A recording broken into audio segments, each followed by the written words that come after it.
As the 18th century approached its twilight years, a young man in France was observing the chaos of the French Revolution, preparing to seize the opportunity.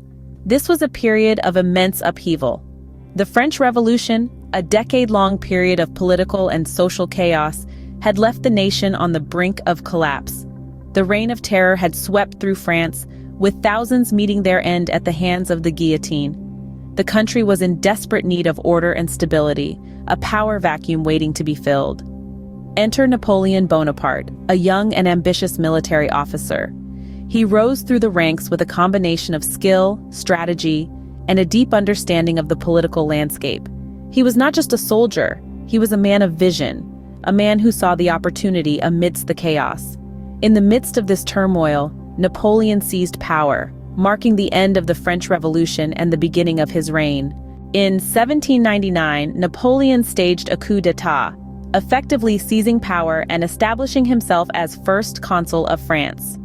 With this audacious move, Napoleon had effectively stepped into the shoes of governance, steering the nation's course toward his vision. As first consul, Napoleon demonstrated a knack for both leadership and reform.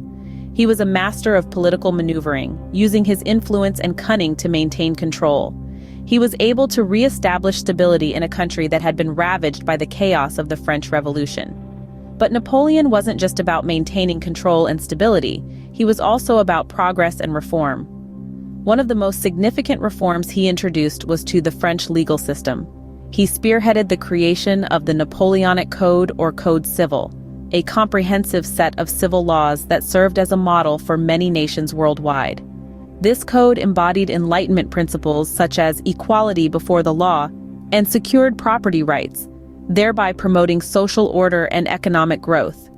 It was a stark departure from the arbitrary rule and class privileges that had marked the Ancien regime. But Napoleon's rise to power wasn't just about political acumen and legal reforms. He also had a knack for winning hearts. He was a charismatic leader who knew how to stir the emotions of the French people. He fed on their aspirations for glory and prosperity. He made them believe in a brighter future, in a France that was strong and respected. And the people loved him for it. They saw in him a savior, a beacon of hope in a time of uncertainty and upheaval. His popularity soared, his reforms took root, his control over the nation solidified. And as his power grew, so did his ambition. The first consulship was just a stepping stone to greater heights.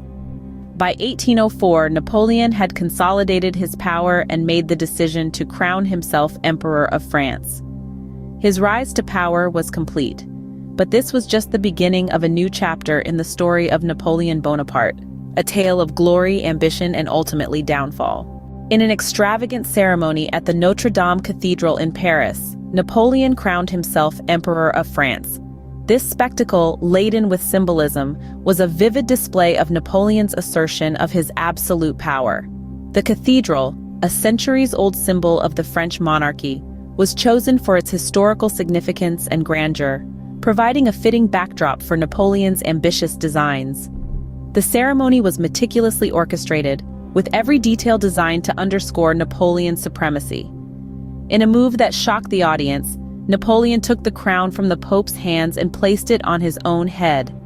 This act was more than a mere display of audacity.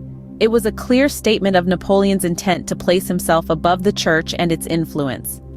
By crowning himself, Napoleon was not just asserting his dominance over the French state, but also over the symbolic power of the church. With this act, Napoleon declared himself the supreme ruler of France, marking a new era in French history. Napoleon's reign, though marked by military conquest and imperial ambition, left an indelible mark on France and the world. His most enduring legal achievement, the Napoleonic Code, forms the basis of civil law in many countries today. This comprehensive legal system, which prioritized merit over birthright, revolutionized jurisprudence, shaping a more egalitarian society.